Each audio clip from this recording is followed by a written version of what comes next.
बिस्मिल्लाहिर्रहमानिर्रहीम। अस्सलाम वालेकुम नाज़रीन, आप यूट्यूब चैनल देख रहे हैं। मैं इमरान ख़ान हूँ। नाज़रीन, हमारे दोस्त हैं ज़हीम लगारी साहब, बड़े अच्छे जर्नलिस्ट हैं। उन्हें पहले अगवा किया गया, लापता रखा गया 15 घंटे तक, और उसके बाद फिर उन पर दहशतगर्दी का मुकदमा डाल दिया गया। ये इंतहाई अफसोसनाक सूरत हाल है। मामला ये है कि ज़हीम लगारी साहब वही सहाफ़ी हैं जिन्होंने मरीम नवाज़ की पंजाब हुकूमत की एक करप्शन पकड़ी थी, और वो जब उन्होंने करप्शन पकड़ी तो उन्हें ISI ने अगवा कर लिया था और एक हफ़्ते तक उन्हें अगवा रखा गया था। उसके बाद जब उनको रिहा किया गया तो थोड़े दिन के बाद जो बारिशें हुई उनमें मरीम नवाज़ की करप्शन जो है वो कुदरत ने भी पकड़ ली, उसी मंसूबे की जो पंजाब हुकूमत का था। और उसके बाद ये सरखरू हो गए थे, लेकिन पाकिस्तान की इंटेलिजेंस एजेंसीज़ ने साबित किया था कि वो शरीफ ख़ानदान की ग़ुलामी में किसी भी हद तक जाने के लिए तैयार हैं। अब ज़हीम लगारी साहब जो है उन्होंने बहुत ज़्यादा बेनकाब किया, ना सिर्फ पंजाब हुकूमत को बल्कि साथ ही साथ वो पाकिस्तान तहरीक इंसाफ की कवरेज, क्योंकि देखें मना है, मीडिया को रोका जाता है कि आपने कवरेज नहीं करनी, तो वो ये कवरेज भी करते थे। और साथ में PMLN ने जितनी भी कोशिशें की कोई छोटा मोटा जलसा जुलूस करने की, तो ज़हीम लगारी साहब वो सहाफ़ी हैं जो वहाँ पहुँच जाते थे और जाके लोगों से माइक के अंदर पूछते थे कि आप नून लीग के जलसे में क्या लेने आए हैं। तो ज़्यादातर लोग उन्हें ये बताते थे कि जनाब हमारा तो इस जलसे से ताल्लुक़ ही कोई नहीं है, हम तो इस जलसे में आने ही नहीं चाहते थे, हम तो सिर्फ कोई बिरयानी खाने के लिए आया हुआ था, किसी को पैसे देकर लाए हुए थे, कोई गरीब 2 वक्त की रोटी के लिए आया हुआ था। कुछ लोगों ने कहा जी हम तो इनका तमाशा देखने आए हैं, और सारे लोग यही कहते रहे कि हम इमरान खान के सपोर्टर हैं, हम इमरान खान को वोट डालेंगे। तो नून लीग के जो बेचारे छोटी मोटी कोशिश करते थे जलसा जलसी करने की, क्योंकि लोग तो इनके जलसों में आते नहीं है, फ़िलहाल तो सूरत हाल ये है, बेचारे पैसा वैसा खर्च करते हैं। मरीम नवाज़ को उधर मुसीबत पड़ी हुई है जापान में, यानी अब वो जापान पहुंची हैं, तो जापान में मकामात को खुफिया रखा जा रहा है कि मरीम नवाज़ जहाँ पे जलसा करेगी, जलसा तो नहीं है, वो एक पब्लिक की एक गैदरिंग है छोटी सी, कि गैदरिंग करेगी, वो मुकाम खुफिया रखना है। एक एक बंदे का पूरा बायोडाटा चेक किया जाता है जिसको मरीम नवाज़ के उस प्रोग्राम के अंदर बुलाया जाएगा। अंदाज़ा करें कितना ये लोग डरे हुए हैं। और जो ओवरसीज़ हैं उनको बताया ही नहीं गया कि ये प्रोग्राम कहाँ पर कर रही हैं, यानी मखसूस लोगों को चुना जा रहा है, अपने साथ बहुत सारे लोग ले जाए गए हैं, बहुत सारे लोग जो हैं जो एम्बेसी का अमला है उनके जो घर वाले हैं उनको शामिल किया जाएगा। तो इधर उधर से ऑडियंस पकड़ के बिठाई जाएगी ताकि मरीम नवाज़ की बातें वहाँ पे वो लोग सुन लें। अब इस जाली हुकूमत को कहीं पे भी कोई तस्लीम नहीं करता, तो वहाँ पे उनको मुसीबत पड़ी हुई है जापान में। तफसीलात मैं आपके सामने रखूँगा, लेकिन ज़हीम लगारी साहब को दोबारा अगवा किया गया, बाद में गिरफ्तारी डाल दी गई और इंसदाद दहशतगर्दी का मुकदमा दर्ज कर दिया गया। वजह यह है कि ये पंजाब हुकूमत की करप्शन, उनकी नाअहलियों को रिपोर्ट करते हैं, और जो झूठी मकबूलियत के उनके दावे होते हैं उनके पोल खोल देते हैं उनके जलसों में जाकर, जहाँ पे वो बेचारे कोशिश करते हैं जलसा करने की, ये माइक लेकर पहुँच जाते हैं और पूरा का पूरा रिपोर्ट कर देते हैं।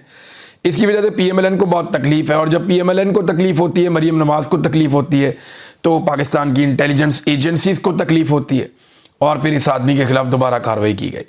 ज़हीम लगारी साहब के लिए तमाम सहाफ़ियों को आवाज़ उठानी चाहिए। मेरे जितने सहाफ़ी दोस्त हैं उन सबको चाहिए कि आवाज़ उठाएं, सहाफ़ती तंजीमें उनको भी चाहिए कि आवाज़ उठाएं। यहाँ पे आज़ादी इज़हार राय को कुचलने की ये एक और कोशिश है, और इसके खिलाफ सबको मिलकर बात करनी चाहिए। नाज़रीन, सुहेल वड़ाइच साहब ने जो धमकियाँ दी हैं इमरान खान साहब को और पाकिस्तान तहरीक इंसाफ को अपनी तहरीरों के ज़रिए से, उन धमकियों पर तहरीक इंसाफ का कोई रद्द-ए-अमल नहीं आ रहा, और ऐसा लगता है कि शायद तहरीक इंसाफ इनको संजीदा नहीं ले रही या इस पर कोई रद्द-ए-अमल देना नहीं चाहती। देखिए, अगर आप सुहेल वड़ाइच को किसी खाते में ना भी लें, या आप ये कहें कि ये एक सीरियस करैक्टर नहीं है, हम इनके बारे में बात ही नहीं करना चाहते, तो ये आपकी मर्ज़ी है।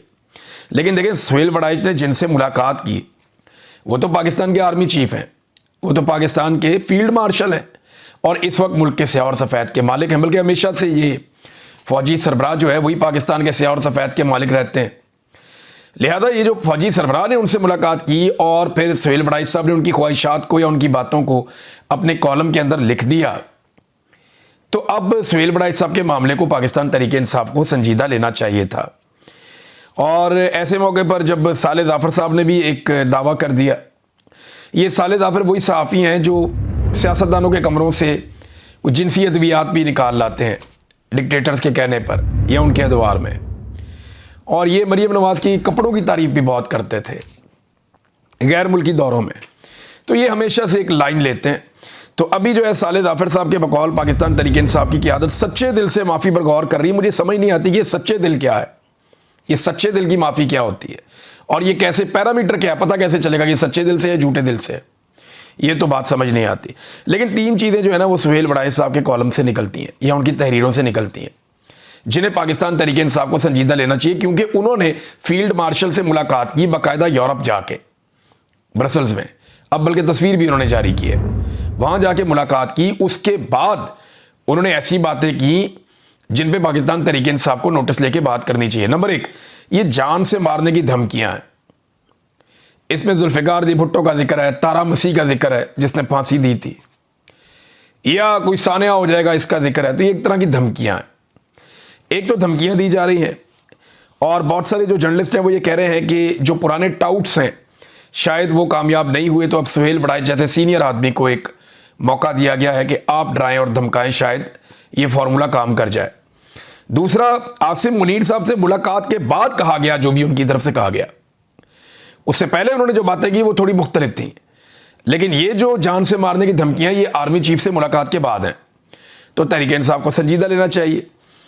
और तीसरा, देखिए उन्होंने ये भी कहा कि मईशत में, खारजा और दाखिली मामलात में आर्मी चीफ की बदतरीन जो है वो एक इन्वॉल्वमेंट है। ये भी उन्होंने अपने कॉलम्स के जरिए से एतराफ़ किया। लिहाजा पाकिस्तान तहरीक इंसाफ को इसके ऊपर बात ज़रूर करनी चाहिए थी। देखिए ना, आप हर लिहाज से बात कर सकते हैं कि आर्मी चीफ को ये आईनी तौर पे इख्तियार नहीं है कि वो मईशत पे बात करें, वो बात करें खारजी मामलात पे या दाखिली मामलात पे। उनकी ये डोमेन नहीं है, ये सियासतदानों की है।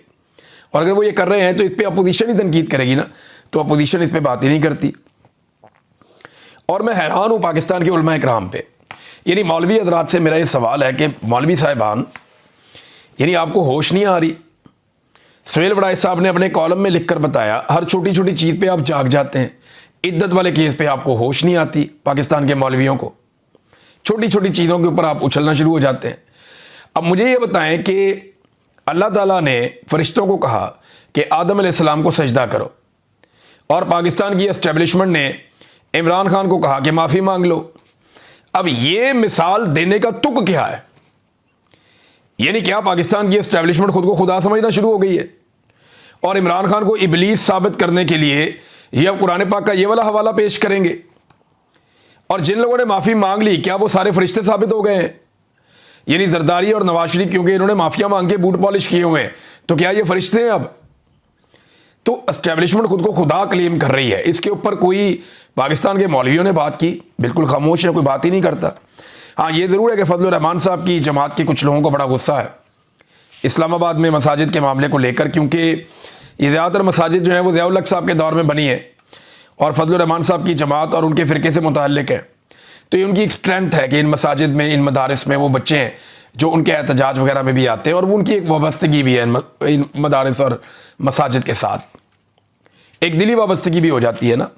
तो हाफिज़ अब्दुल्ला साहब ने कहा जी कि आर्मी चीफ भी हाफ़िज़ कुरान है, मैं भी हाफ़िज़ कुरान हूँ, तो आए कुरान पाक सामने रख के बात कर लेते हैं कि कोर कमांडर हाउस पर एहतजाज और तोड़फोड़ ज़्यादा बड़ा जुर्म था, या इस्लामाबाद में एक पुरानी मस्जिद को गिराना ज़्यादा बड़ा जुर्म था। और अगर ग्रीन बेल्ट का मामला है तो ग्रीन बेल्ट पे तो बेशुमार लोगों ने बहुत बड़ी बड़ी चीज़ें बनाई हुई हैं, नालों के रस्तों पे बनाई हुई हैं, वहाँ से आगाज़ कर लें, मस्जिद क्यों गिराई गई? अब तक के लिए इतना ही। अपना ख्याल रखिएगा, अपने इस चैनल का भी। अल्लाह हाफ़िज़।